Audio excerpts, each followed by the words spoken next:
Words matter. The precise meaning of words matters most of all. And one by one, those meanings are being changed right under our noses. Not only are we being censored, not only are legislators here in the UK and around the world turning the screws on the freedom to speak, words themselves are being stolen, made meaningless or gelded. For most of my life, the word woman referred only and precisely to an adult female human being, a human being born female with a female body. Not anymore. Now anyone can be a woman, can insist on being described and known as a woman, can co-opt the rights and status of a woman, make free with places set aside for the privacy and safety of women.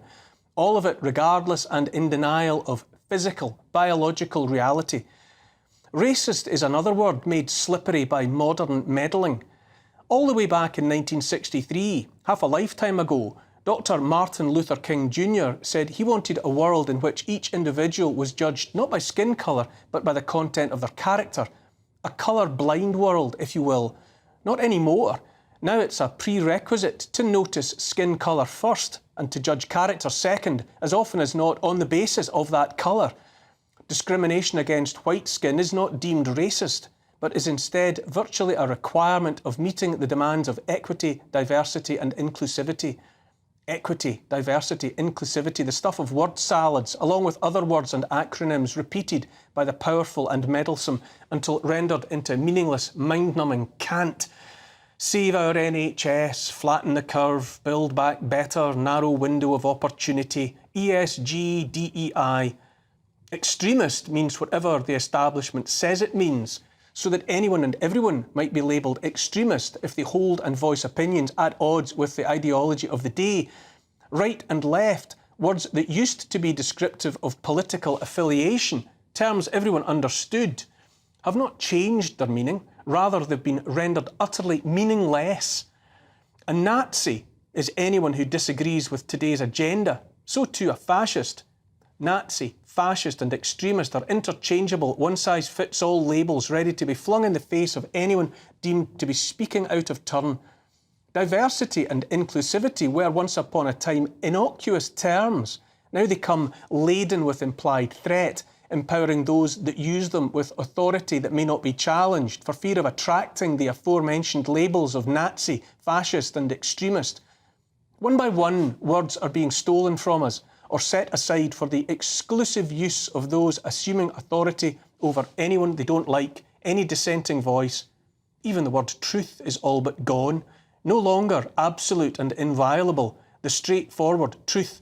Now the truth belongs to the powerful and means whatever they say it means, and always with the flexibility to mean something else tomorrow, and then the next day. Truth, what used to be meant by truth, truth for those who are otherwise powerless, is now misinformation or disinformation or, best of all, malinformation, which is truth that doesn't fit, that isn't wanted by the powerful, inconvenient truth. Anti-Semitic used to be descriptive of someone who, by speech or deed, made clear he or she did not like people of the Jewish faith. Now its meaning has been altered until it is descriptive as well of anyone opposed to actions of the State of Israel, even anyone with questions to ask about the legitimacy of those actions. Jewish people opposed to the actions of the State of Israel are also liable to be labelled anti-Semitic. In this way has anti-Semitism been devalued to the point where its ancient power to discourage racism is all but gone. The word democracy is little more than the punchline to a joke. In the United States, in this year of a presidential election, politicians have learned to say that democracy itself is on the ballot, which is ironic, given that the intention is to have one name on the ballot and one name only. Other names banned, the name of Donald J. Trump removed altogether. The word democracy has had its meaning turned inside out, upside down. To be democratic now is to ensure the delivery of power into the hands of the few and to hell with the wants of the many.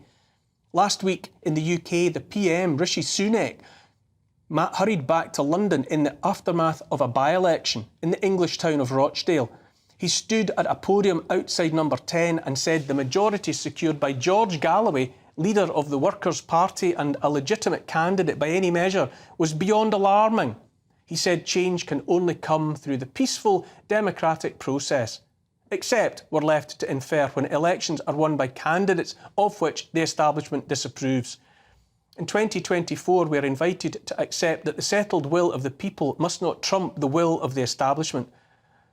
On Thursday, in his State of the Union address, US President Joe Biden had a lot to say about democracy.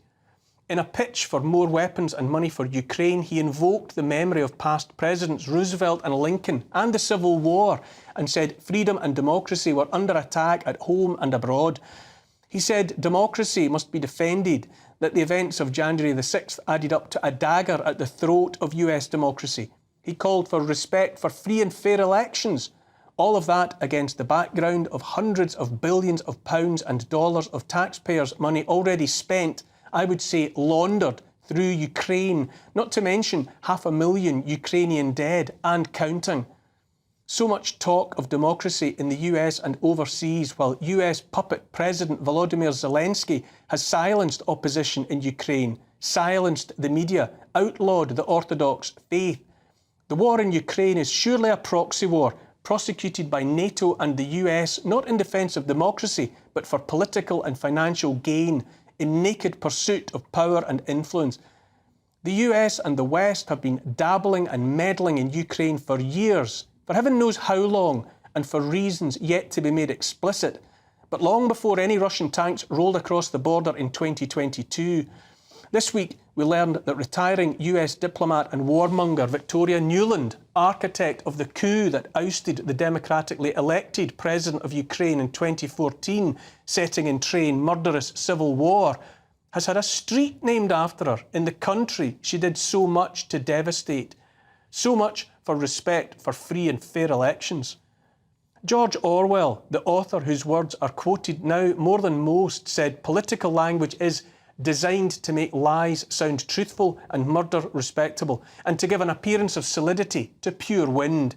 He said the purpose of politicians was the defence of the indefensible, which brings us to the word genocide, a word with more explosive power than any ordnance dropped in 1945. Apparently coined in 1944 by Polish-born US jurist Raphael Lemkin in specific reference to the Nazi extermination of the Jewish people, the word genocide literally means the killing of a tribe. Last month, the International Court of Justice deemed as plausible, accusations by the government of South Africa that the State of Israel was perpetrating a genocide upon the captive Palestinian people of Gaza. And yet, despite that statement by no lesser court than the International Court of Justice, still the use of the word genocide in the context of what is being inflicted upon the people of Gaza, well over 100,000 civilians dead, wounded, lost and counting, remains controversial to say the least. To misquote others of Orwell's words, all people are equal, but some people are more equal than others. Words matter. Famine is a word often misused and misapplied, or at least misunderstood. It comes from a Latin word that means to bring the hunger. Think about that, to bring the hunger. Famine is most precisely used now to describe an absence of food that might be interpreted as the will of God perhaps, or an accident of nature caused by drought or by blighted crops. For some it recalls thoughts of the suffering of millions of Ethiopians in the 1980s. Others hear the word and think of Ireland in the 1840s. In neither case were people starving to death for want of available food. Ethiopia was riven by brutal civil war, and one side was withholding food from the other, man-made starvation as a weapon. In 19th century Ireland, the potato crop, upon which the poor depended, failed for years in a row on account of blight, right enough. But there was food all around. Meat and vegetables abounded, grown and raised in Irish fields, but instead of being given to the starving poor, it was loaded onto ships and exported. Man-made starvation once more. Back in Gaza right now, this moment, Gaza of the plausible genocide, people are starving to death, out of sight but not out of mind. There is food nearby, some at least, but the humanitarian aid that might preserve life, make life possible, is being denied to the people of Gaza, so that babies have no formula, nursing mothers have no water, children have no bread. President Biden talked this week about building a temporary pier for humanitarian aid deliveries. But what's the point, I ask, in delivering food for a few weeks of ceasefire while simultaneously unloading weapons in Israel for the moment the firing starts once more. All around the world, people are demanding an end to the war in Gaza. Millions march to call for a ceasefire at least and are labelled extremists. The marches described as hate marches. Hate's another word, possessed or manipulated by the powerful. It's apparently up to the powerful to decide and to define what is hate, what is hateful, who is hateful. Hate speech, stirring up hatred. These are new crimes for the age of misinformation, disinformation, malinformation. New crimes for a time in which the truth is whatever the powerful say it is. Words matter.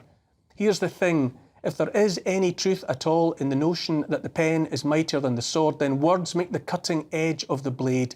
They are kept sharp by precise definition and use, but blunted into meaninglessness when redefined at the whim of the powerful, snatched out of the mouths of those who often have nothing more than words with which to make plain who they are and what they stand for. Words matter. Biden, so-called leader of the free world, calling for more war and the defence of democracy in a country where there is no democracy. One powerful word he did not utter once was Trump. Too powerful, perhaps. Biden said Putin is on the march, that Europe was at risk, that the whole world was at risk. One decrepit ghoul rousing a rabble of other ghouls. It was hard to watch, harder to listen to. Lies and more lies. The only words that matter now are those we hardly ever hear. The truth.